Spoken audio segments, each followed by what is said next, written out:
Bonjour, bonjour à toutes et à tous. Bienvenue sur KTV, Kwezi FM, le 106.9 pour un temps de parole. Toujours en direct à la radio et à la télévision. Florian Philippot, le boss de ce nouveau parti politique, les Patriotes, il est avec nous sur ce plateau. On va le saluer. Florian Philippot, bonjour. Bonjour. Merci d'avoir accepté notre invitation. Merci à vous. Première question toute simple. Qu'est-ce qui nous vaut l'honneur de votre visite? Oh, l'honneur, vous savez, moi je fais mon travail. Je suis parlementaire au Parlement européen. Je suis venu avec ma collègue Mireille Dornano et on a voulu, on est aussi allé à La Réunion, d'ailleurs on va y retourner, et on veut se rendre compte par nous-mêmes de cette situation dont on a beaucoup parlé à Mayotte, des problèmes. C'est la première fois que vous venez à Mayotte? Oui, tout à fait, oui, la première fois. Et de voir les problèmes et puis discuter un peu avec des personnes qui connaissent ces sujets et puis essayer d'apporter quelques solutions parce que la situation nous semble juste inacceptable. Ce que je disais, si vous voulez, hier, on n'accepterait pas le quart du dixième de ce qu'on a vu ici, de ce qu'on voit ici, dans n'importe quel département de métropole.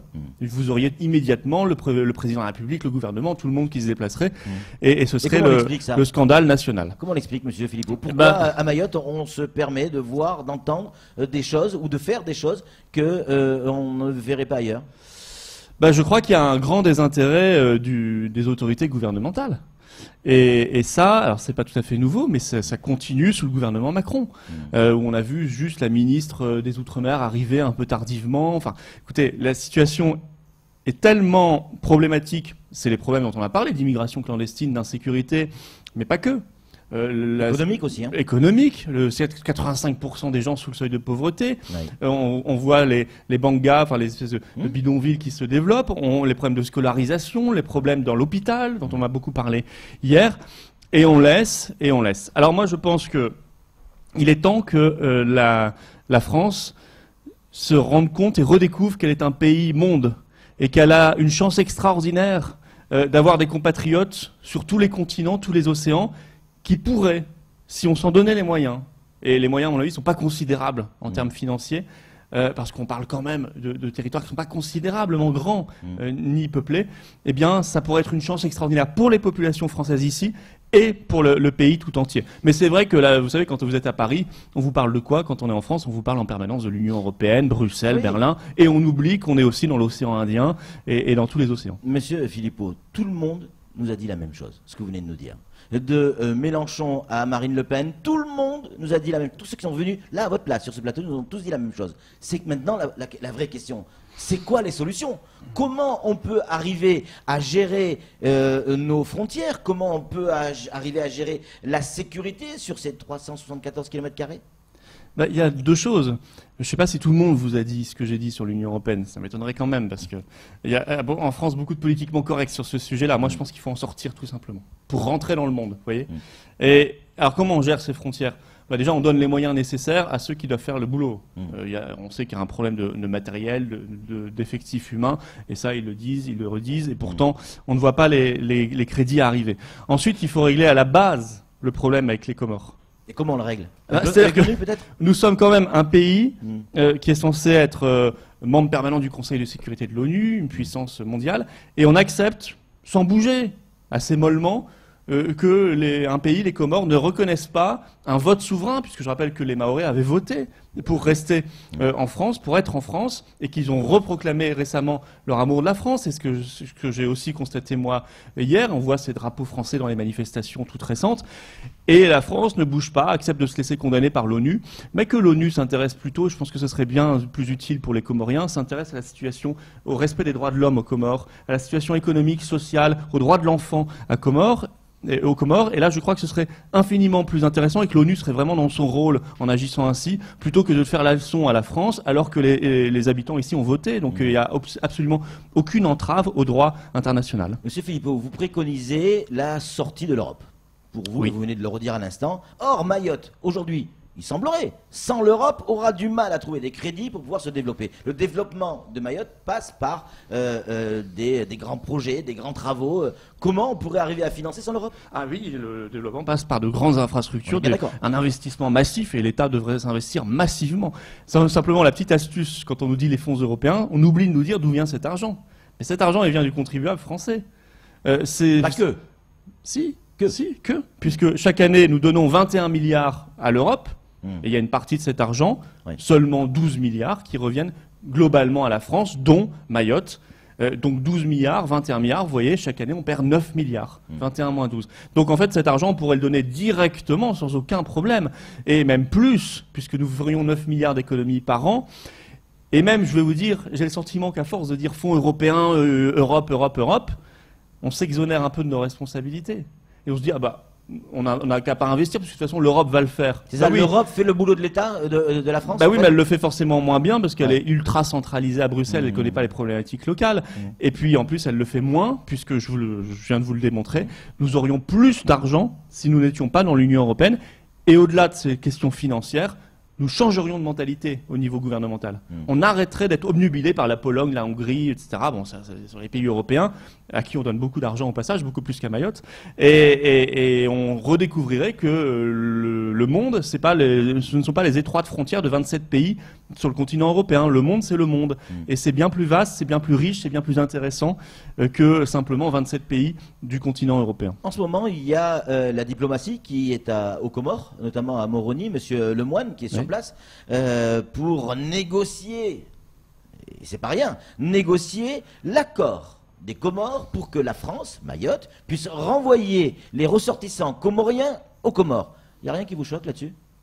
Bah oui, c'est la grande problématique, mais comme les Comores estiment qu'à Mayotte, ils sont chez eux, et donc ils n'acceptent plus. Ouais, mais c'est quand même les Comores qui mettent à genoux la France. Bah, c'est ce que je disais avant, c'est-à-dire que alors, dans leur logique, ils sont chez eux, et donc notamment depuis le 21 mars, ils ont changé de doctrine, et ils refusent les clandestins qui sont renvoyés.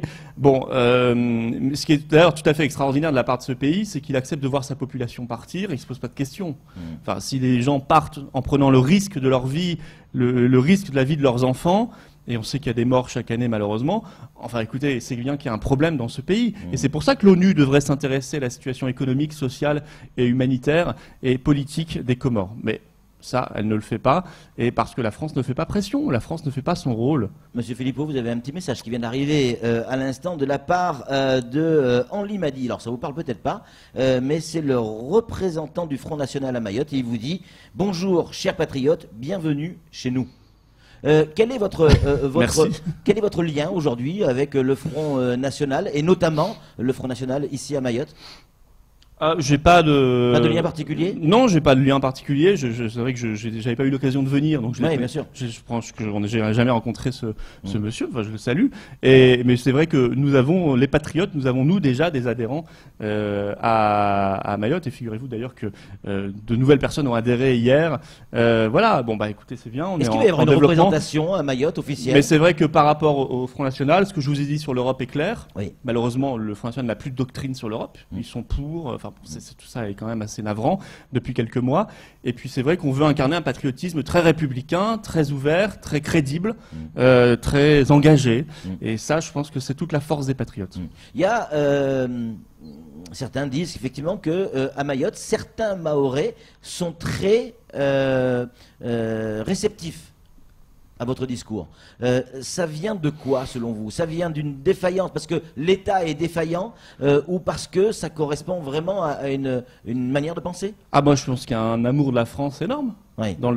Et c'est le point commun entre ces gens-là et vous? Mais bien sûr, tous ceux qui aiment leur pays, d'où qu'ils viennent, ont vocation, sont pour moi patriotes et ont vocation à être patriotes avec un P majuscule. En tout cas, sont les bienvenus, on leur tend la main pour nous rejoindre, ça c'est une évidence. Nous, on croit que la France, dans toutes ses composantes, y compris outre-mer, a un avenir formidable, qu'on devrait investir dans l'économie de la mer, qu'on devrait développer des écosystèmes de petites entreprises, de PME locales outre-mer, qu'il y a plein de possibilités, qu'on devrait investir d'abord massivement dans la scolarisation et la formation, parce que sinon il ne se passera rien si la formation et la scolarisation ne sont pas de qualité, et également dans la santé, parce qu'il n'est pas acceptable de voir la situation qu'on voit aujourd'hui. Mais je veux dire, à partir du moment où ces fondamentaux seront rétablis, et on parle là de quelques dizaines de millions d'euros, il faut quand même rester raisonnable. On parle de quelques dizaines de millions d'euros. On est sur une population de 220 000 habitants. Alors, on pourra... Officiellement. Oui, probablement plus avec la clandestinité, mais on pourra avancer. Bien sûr, il faut régler ce problème de la clandestinité au passage. Sinon, évidemment, on sera toujours dans le bourbier le plus total. Mais pour le reste, moi, je suis extrêmement optimiste sur les chances de mon pays s'en sortir, bien sûr. Il y a des gens qui nous écrivent et qui nous disent si les Comoriens se barrent de leur pays, pardon pour l'expression, mais c'est les SMS, se barrent de leur pays, c'est qu'ils ont des problèmes dans ce pays. On est à 60 km d'Anjouan, donc des Comores. Ça va être difficile de régler complètement le problème de l'immigration sans tenir compte aussi de la dignité humaine. Et de ce qui fait les fondations de notre beau pays et de notre constitution, c'est-à-dire le savoir accueillir. Ah mais je ne dis pas qu'on ira à une immigration zéro, ça j'y crois pas. Ouais. On n'ira pas à une immigration zéro. Simplement là on est très très loin de zéro. On est arrivé à des sommets. Bon, donc il faut résoudre cette crise. Oui, ils partent des Comores parce qu'il y a des problèmes. C'est ce que je vous disais, que l'ONU s'intéresse à ce qui se passe aux Comores. Peut-être bien davantage. Et puis vous savez, de manière générale, le faux discours qui consiste à dire l'humanisme, c'est d'accueillir tout le monde, l'immigration massive serait un projet humaniste, pour moi est un faux discours.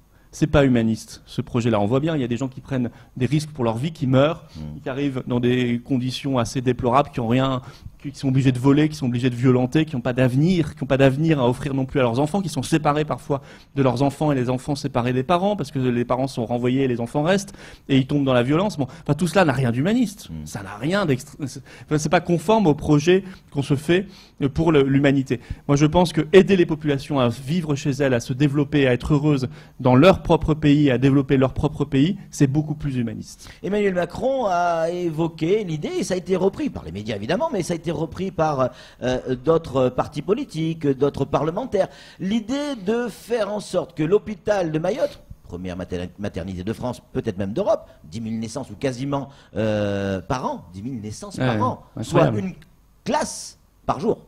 Une classe par jour qu'il faudra construire tôt ou tard. Il a évoqué l'idée que l'hôpital devienne une zone internationale et que donc c'est pas parce qu'on est à l'hôpital de Mamoudzou qu'on sera forcément français. Est-ce que c'est une solution selon vous? C'est une solution extravagante. D'abord complètement anticonstitutionnelle, à mon avis impossible à mettre en place juridiquement. Et puis ça veut dire que la France renonce sur une partie de son territoire à sa souveraineté. Et puis quel problème ça règle? Qu'est-ce qui va se passer? On va déporter le problème, en réalité on va avoir des accouchements en pleine rue pour pouvoir bénéficier du droit du sol, parce qu'on sera hors de la zone extraterritoriale. Enfin, c'est baroque. En fait, ils disent cela parce qu'ils refusent d'aller au fond du sujet. Et le fond du sujet, c'est que sur Mayotte, il faut suspendre le droit du sol. Voilà, c'est tout, on n'a pas d'autre choix. Il faut suspendre le droit du sol sur Mayotte, mais ça aussi, y mettre fin. Ça aussi, dans la Constitution, c'était quand même très très compliqué. Bah oui, mais ça me paraît beaucoup plus conforme. Oui, il faudra une modification, j'en suis parfaitement donc ça peut se changer. Conscient, bien sûr que ça peut changer. Mais c'est beaucoup plus conforme quand même à nos principes et à nos règles, même constitutionnelles, que de renoncer sur une partie de notre territoire à la souveraineté. Les seuls endroits de notre territoire où on n'a pas la souveraineté, ce sont les ambassades. Parce que ce sont des enclaves des autres pays. Bon, l'hôpital, à ce que je sache, ce n'est pas une ambassade des Comores. Pas encore, en tout cas. Donc il faudrait peut-être qu'on y réfléchisse avant de faire n'importe quoi. Voilà. Mais ceci dit, que l'État prenne les choses en main, parce que j'ai vu le rapport de la Chambre régionale des comptes sur la gestion du département. C'est assez navrant. Oui, il y a eu une réponse ce matin du président. J'imagine qu'il y a une réponse. Qui s'étonne que ce rapport sorte maintenant. Enfin, c'est pas quand même acceptable.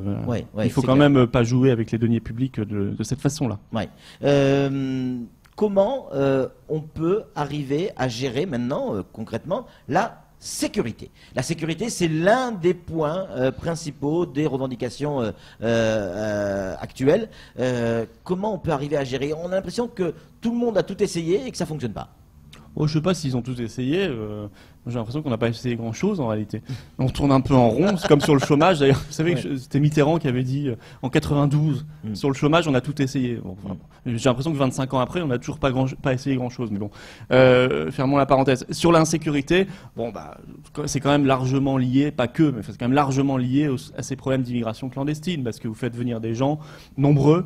Donc on augmente la densité de la population sur l'île. Vous savez que Mayotte, c'est l'outre-mer où il y a le plus de densité de population. Donc naturellement, vous créez de la violence, de la promiscuité, des situations compliquées pour des gens qui n'ont rien, donc qui vont voler, qui vont violenter. En fait, si vous ne réglez pas le problème de l'arrivée de ces personnes-là, et de la reconduite à la frontière, vous ne réglerez pas structurellement le problème de l'insécurité. Il y a même s'il n'y a pas que ça. Mais délinquance. On ne peut pas mettre sur le dos de l'immigration toute l'insécurité de Mayotte. Non, c'est pour ça que je dis qu'il n'y a pas que ça. Il y aura toujours une part de délinquance, de criminalité, malheureusement, comme dans toute société humaine. Mais là, on a une inflammation du problème qui est lié à ce problème de l'immigration clandestine. Après, pour le reste, il faut mettre les effectifs nécessaires et il faut mettre les doctrines nécessaires en face des problèmes, voilà, comme un peu partout sur le territoire national.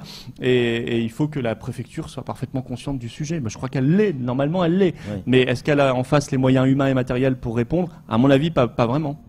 Une question qui vient d'arriver à l'instant, elle est un peu crue, elle est un peu dure, mais je dois vous la poser. Mayotte, 97% des habitants sont musulmans. Est-ce que ça vous pose un problème d'avoir 97% de la population musulmane sur un département français? Non, pas du tout. Ça fait partie de la diversité française, de l'histoire de France. Et d'ailleurs, je n'ai pas entendu parler de problèmes, ou en tout cas de manière très mineure pour l'instant, Dieu merci, de radicalisation islamiste sur le territoire, ce qui prouve que c'est possible. Voilà. N'allons pas vers cela sous l'influence des Comores d'ailleurs. Hein. Attention aussi à cet autre problème. Mais non, moi, vous savez, je regarde pas la religion, la couleur de peau ou l'origine des gens. Ce qui m'intéresse, c'est qu'ils sont français, citoyens français, et qu'ils puissent vivre dans leur pays en sécurité et heureux. Il nous reste moins d'une minute, Florian Philippot. Quel message vous voudriez donner aux Mahorais aujourd'hui? Un grand message d'abord de fraternité, oui. Leur rappeler que en métropole, il n'y a pas que des gens qui disent, parce que malheureusement c'est le discours un peu facile et démagogique de certains qui disent il faudrait se débarrasser de ce département parce qu'il nous coûte cher. La Lozère aussi coûte cher. Hein. En fait, si on a ce raisonnement, à la fin il ne reste plus que quelques arrondissements à Paris, quasiment si vous voulez, et puis la Défense dans le 92. Mais enfin, non, ce raisonnement est absurde, c'est une richesse, et moi je leur adresse un grand message de fraternité et leur dire voilà, je vois les drapeaux français dans vos manifestations, j'en suis très heureux et je pense qu'ensemble, si on bosse tous ensemble, si on se retrousse les manches, on pourra trouver des solutions. Je l'espère vivement en tout cas et j'y travaille. Florian Philippot, merci beaucoup d'être venu sur ce plateau et d'avoir accepté notre invitation. C'est tout pour ce temps de parole. Tout de suite, la suite de nos programmes.